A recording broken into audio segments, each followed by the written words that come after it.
Detailing 101. Today we're going to be talking about paint thickness. This is a paint thickness gauge, and it measures how thick the paint is on the vehicle. Now, this is measuring everything. So the E-coat, the primer, the base coat, and the clear coat. When we're detailing, the only one we should really be concerned about is the clear coat, because once you've gone through the clear coat, you've ruined the paint. If we look at this vehicle here,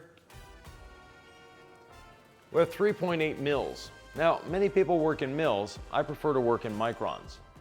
That's 97 microns. So microns is a much easier to understand. If we go over to this section here, we have 121 microns. But when we look at it in mils, it's 4.8.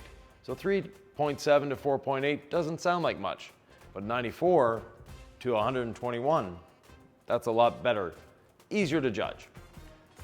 Clear coat on average on a vehicle is 50 microns thick.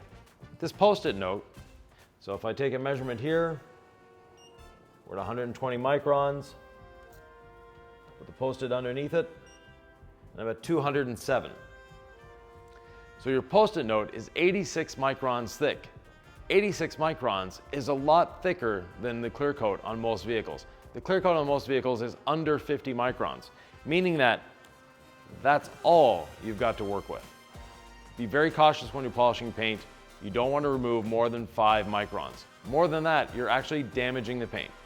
If you have any questions, comments, thoughts, or ideas, please leave them below. Always happy to answer, and we'll see you in the next Detailing 101.